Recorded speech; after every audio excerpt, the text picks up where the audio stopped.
Um, I haven't done this remote before. I usually do it on site, so we'll see how this Yeah. works out. Hopefully it'll be okay. So, Michelle Lewis, Education Manager at the Virginia Zoo. Yeah, How are you doing today? I'm doing well. Just figuring out everything that's going on, trying to soldier on and find new ways to educate while social distancing. Definitely. New ways to eat too. I'm ordering a lot of Amazon, for- a Yes. lot of DoorDash. Yeah. Yes. So, what is going on like at the zoo right now during the COVID Yeah. situation? So right now we're in our essential personnel only. So on zoo grounds, we've split our keepers up into two different teams to minimize contact between the two of them, and also to minimize um, the number of people on grounds at any one time, so that way we're trying to minimize any potential spread that we could have while still maintaining the high level of animal care and welfare that we're known for and that we want to be doing. Right. Any issues with the animals in the virus? I know we've seen a lot in the news about a tiger getting the virus. Yeah, that was at the Bronx Zoo. We have not seen anything that we're aware of since the beginning. Our keeper staff has been wearing masks when working with the primates, and as soon as some information came out about the big cats, they got that as well. And now I'm very happy to say that we're able to have masks for all of our keepers at all times because our volunteer force has been awesome, and they have made us over 100 cloth masks. That's nice. Yeah. So what's your role at the zoo? Yeah, I am the education manager. So I am in charge of all of our education programs, which includes anything that you would typically think of as a formal education program, like a camp or a school program. We do overnights as well, and then some of the more informal things as well. So if you're ever on grounds and you talk to someone and they're holding a skull, that's out of my department. They might be an educator or they might be a volunteer, but they're doing what's called trail hosting or interpretation. So they're teaching you a little bit something about the animals. So we do a lot of that. We have a teen volunteer program called the Conservation Youth Team. And not only is it volunteer, but it's also a youth development program. So we teach them life skills as well as teaching them about the environment and having them volunteer on zoo grounds. And then the adult volunteers fall under the education department as well. Oh, great. What are some of those programs like the overnight program? Yeah, so that's what we call a snooze.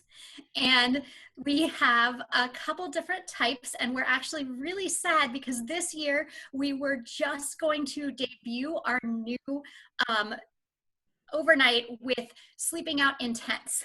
And I'm sorry, I blanked on what it was called. It is our camp out program. So this past year we opened up our new nature play space called Run Wild, and with that opened up the opportunity for us to start sleeping in tents as well. So if groups are interested, they can bring their own tent, come out and do a camp out with us, and we've got a fire as well. So we do a lot of overnight programs, mainly with a lot of scout groups, although we've had school groups come and do them as well. So a lot of our stuff aligns with the standards of learning for the appropriate grade levels, as well as with the scouting merit badges. Oh, so y'all work a lot with the schools in the local areas too? Yes, yep. We do a lot of school programs. We do anything from an auditorium program to hands-on with one single classroom. And right now, during the time of social distancing and nobody's in school, we are actually doing a lot of Zoom calls with our teachers. So the ones who had scheduled programs with us, we're now calling and chatting with their classes and just answering their questions. Oh, that's great. I know y'all have some stuff on your website for people right now as well. Yes, we do. That's our virginiazoo.org/virtual voyage.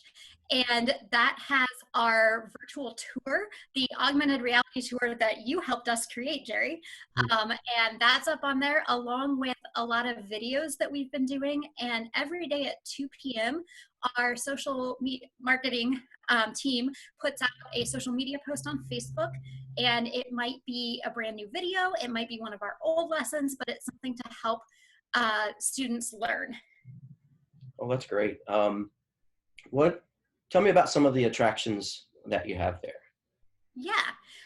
We have a lot. So if you're looking at kind of what's new in the last couple of years, I would say our newest things are our World of Reptiles and Friends building, which opened up about 2 years ago now, I believe, and it was completely renovated. If you are familiar with the old building, which I was not, it was actually closed before I started, but I'm told that it was very dark. And this is a very light building. It's got a reptile nursery in it and a frog lab. So where we're doing a lot of breeding, we have a lot of babies hatching right now, which has been very exciting in there. And I did say World of Reptiles and Friends because we do have a conservatory that is going in. It is currently in the works. There will be birds and tortoises in there. And it's kind of an open range glass conservatory. And in that same area is where we have the two different monkey species that we have there, the TT monkeys and the Saki monkeys, and then also our sloths. And brand new is our new baby sloth. Oh, yeah, I saw that. It looks awesome in there. And it is a lot brighter and more open than the old one. Yes, absolutely. Baby sloth, can you see him online yet? Yes, so Baby Sloth has been online with a lot of pictures, and we actually just completed our naming contest for the Baby Sloth, and all of the funds are going to our emergency operating fund here at the zoo, and I believe it was over $3,200 that we raised. We have not heard the final name yet, so I'm sure that it will be posted everywhere once we get that name. Oh, great. I'll put the links to everything down in the description, too. So. Yeah, absolutely.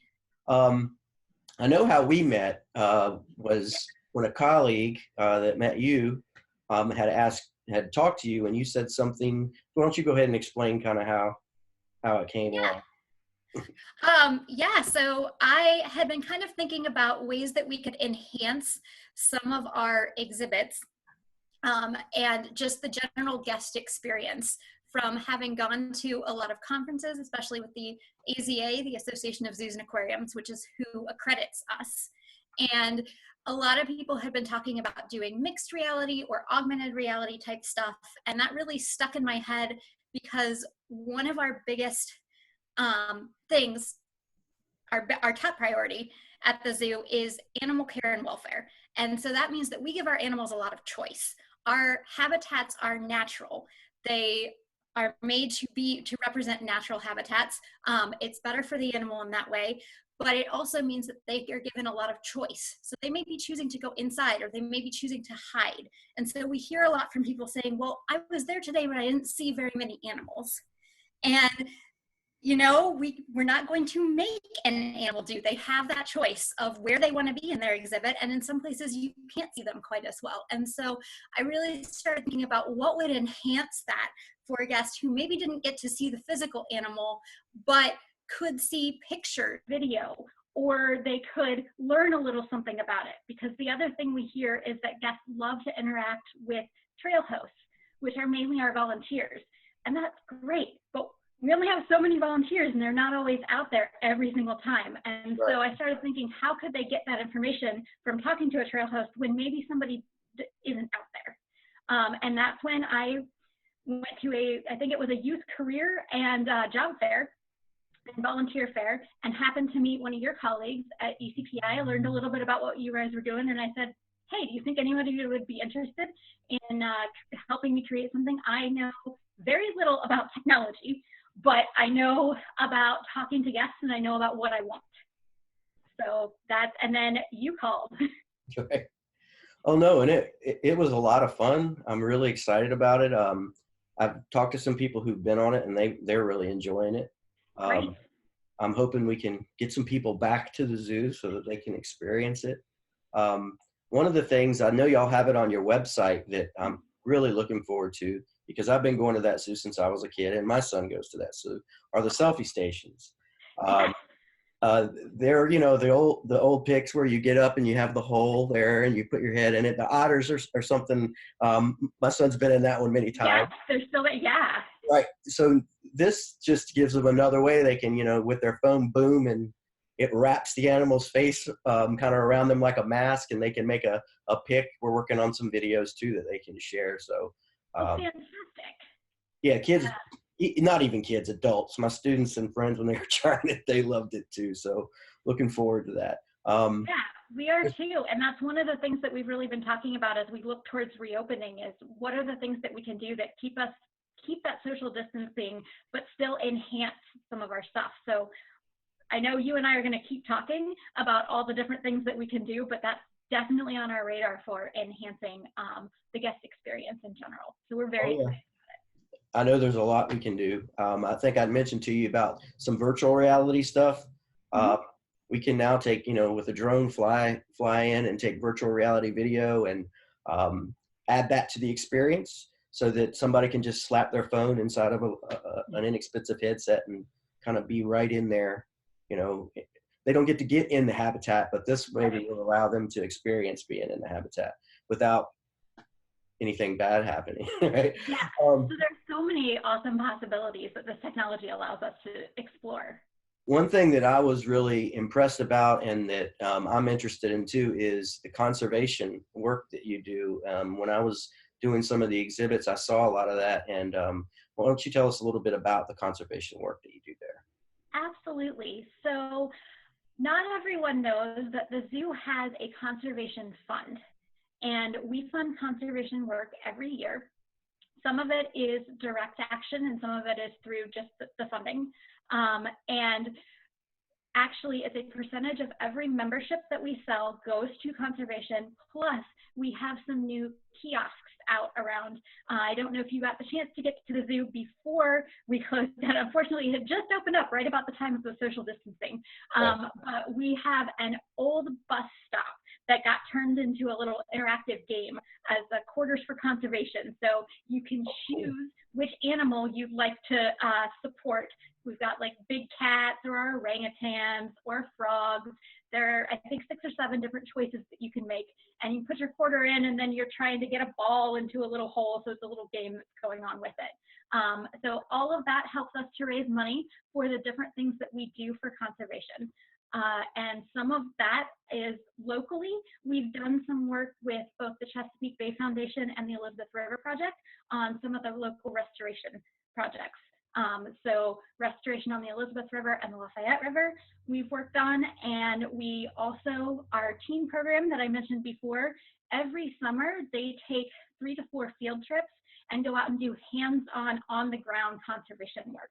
So some of the projects that they've worked on is they've gone to the Chesapeake Bay Foundation's Brock Environmental Center, and they've actually built oyster cages and then filled buckets for oyster reef restoration. They've also gone to the Virginia Aquarium and picked up trash. And then they've gone to the Elizabeth River Project's Paradise Creek Nature Preserve and done invasive species removal as well. So that's teaching them about the issues, giving them hands-on experience, and then helping our partners as well. All right. And there's so much we can all do. Exactly.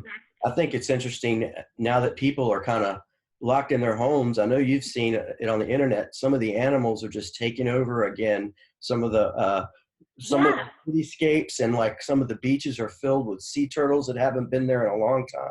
So it's really nice to see the climate kind of coming back and shifting this quickly. It is. So in addition to some of that local work that we do, we also have some international partners as well. So we've partnered with the Borneo Orangutan Survival Foundation to donate money for the work that they do. And they work with orphaned orangutans, and they buy a bunch of land, and they will work to get them back into the wild. So they work on rehabilitation. We've also supported the Red Panda Network. We just this past year had triplets born, so Wow. 3 red panda babies.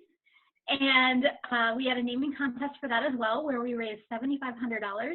And that went to the Red Panda Network, where they were able to use it for reforestation.